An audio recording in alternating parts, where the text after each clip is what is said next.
l'extrême sud-est du Liban. Des collines bibliques jalonnées de routes escarpées.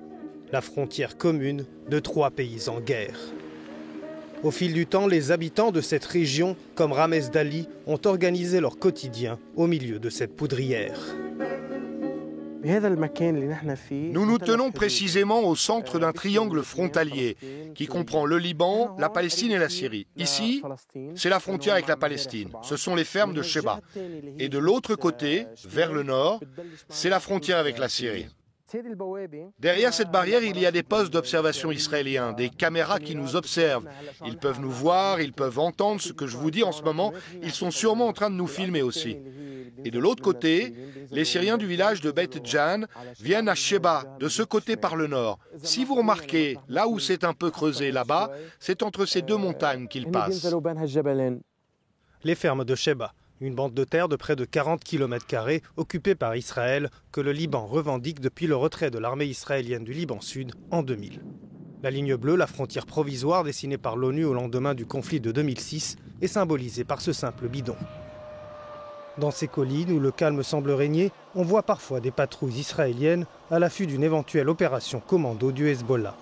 Mais aujourd'hui, plus que jamais, le fragile cessez-le-feu risque de voler en éclats. Car ici, dans ce mouchoir de poche, 3 forces antagonistes, Israël, le Hezbollah et les djihadistes s'observent. Le village de Sheba, au nord des fermes, un village sunnite dans une région fief du Hezbollah chiite. Les portraits de Saad Hariri, le leader sunnite libanais et adversaire politique du Hezbollah, ornent les rues. Conséquence de la guerre en Syrie, Sheba a vu affluer un nombre croissant de réfugiés syriens. Aujourd'hui, on compte plus de 2 Syriens pour un habitant libanais. Le village est sous surveillance vidéo, indique cette pancarte. Une surveillance que Ramez a instaurée de sa propre initiative. Avec ses économies, il s'est offert 4 caméras disséminées aux endroits sensibles du village.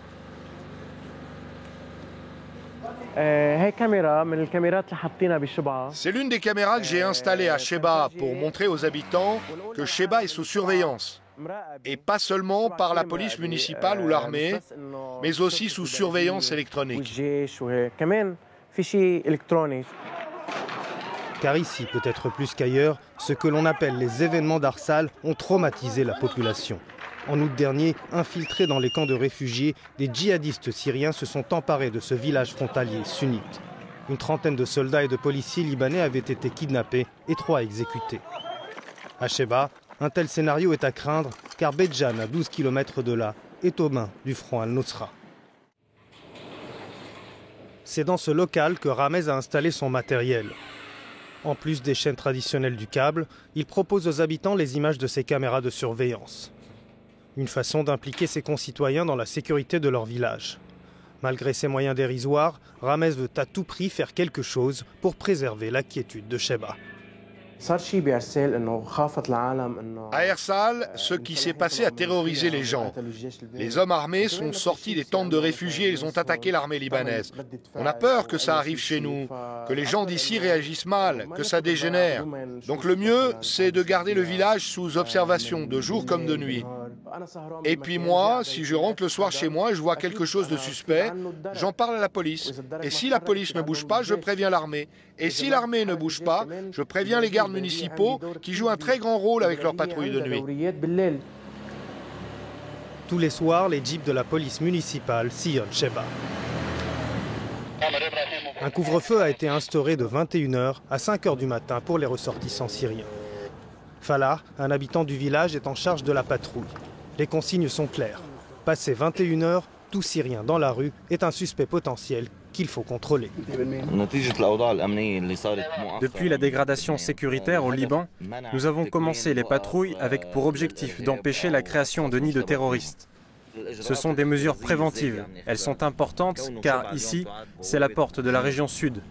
La sécurité de toute la région dépend de celle de Sheba. La patrouille continue à pied et contrôle les passants. Les Libanais sont libres de circuler. La nuit, il n'y a pas d'électricité dans les ruelles du village. Les gardes se divisent en petits groupes. Avec des lampes torches et leurs armes légères, ils ne résisteraient pas longtemps face à un assaut organisé de djihadistes. Mais avec tant d'étrangers dans le village, les gardes municipaux se doivent de faire régner un semblant d'ordre. Au détour d'une rue, la patrouille tombe sur un jeune Syrien. Il est 21h15. Le couvre-feu est instauré dès 21h. C'est pour ton bien qu'on fait ça. Pour vous protéger, nous protéger, protéger tout le monde. Il faut qu'on applique la loi. Tu vas aller avec nos collègues. Toi, tu descends avec lui et nous on continue. Le jeune homme sera emmené vers les locaux de la municipalité pour vérifier son identité. Et la patrouille pourra continuer sans autre incident ce soir-là. Dans le village de Sheba, on croise souvent des mules. Ces animaux sont le seul moyen de déplacement pour les réfugiés à travers les montagnes escarpées qui séparent le Liban de la Syrie en guerre. Au printemps dernier, nous avions rencontré Khair, l'un des principaux passeurs syriens, entre Beidjan en Syrie et Sheba. À l'époque, les affrontements font rage côté syrien. L'afflux de réfugiés est massif.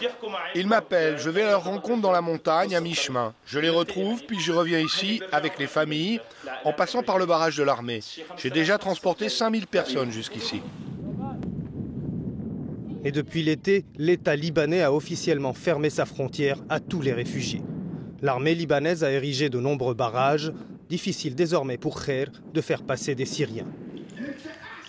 Nous allons le voir dans une maison du village où il réside, avec femme et enfants.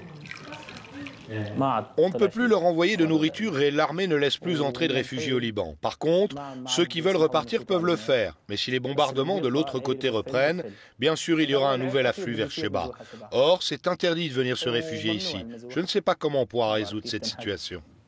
Mais au village, d'autres versions circulent. Hors caméra, les habitants nous confient leur inquiétude grandissante.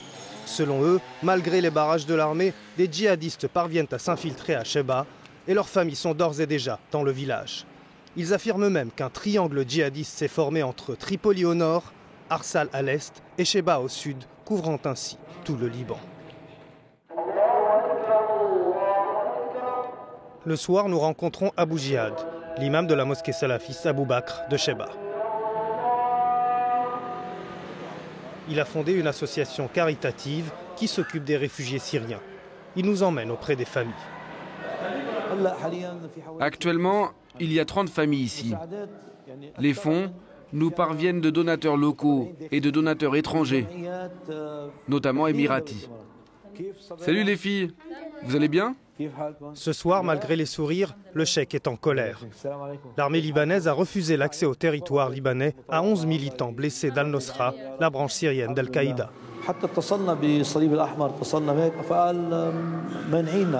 On a même appelé la Croix-Rouge qui nous a dit qu'on leur avait interdit de les transporter. On a su plus tard que 2 d'entre eux sont morts d'hémorragie, faute d'avoir eu un accès aux soins. Franchement, on ne comprend pas. C'est une question humanitaire, quelle que soit l'appartenance de ces personnes. Notre seule peur, c'est que quelqu'un vienne semer la discorde entre chiites et sunnites. Mais je suis confiant car je pense que nos voisins chiites ne souhaitent pas se laisser entraîner dans un tel conflit. Même si le discours se veut apaisant, il reste cependant convenu. Comme à Arsal et à Tripoli, c'est une succession d'incidents de ce genre qui a fini par mettre le feu aux poudres l'été dernier.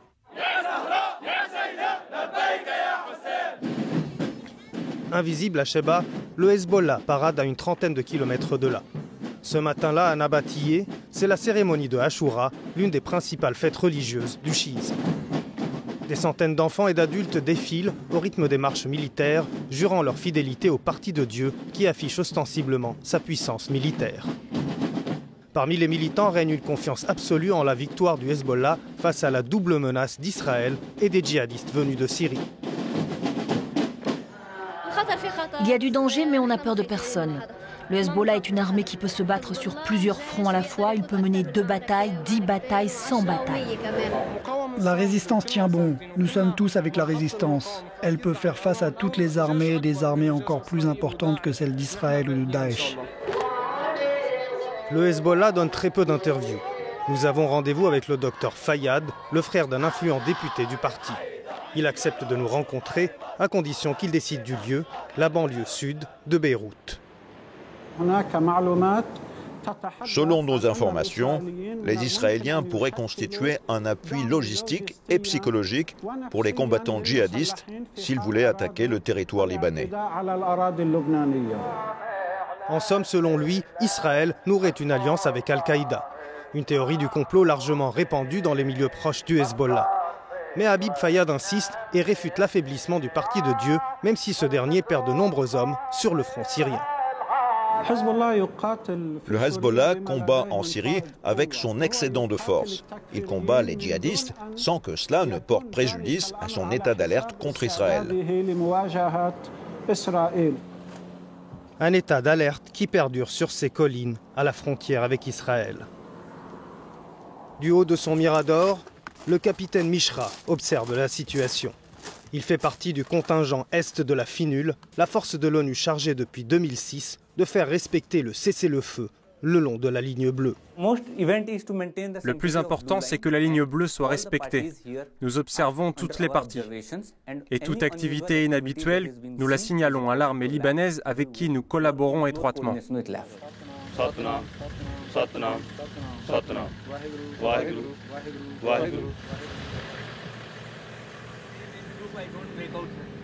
Nous avons commencé la patrouille de notre base dans la région de Sheba, vers la porte d'observation numéro 2 qui se trouve le long de la ligne bleue. Allez, tout le monde à son poste. Vous y allez directement. C'est parti les gars, et ne traînez pas. Les véhicules ne sont pas blindés. Les armes servent uniquement à se défendre en cas d'attaque.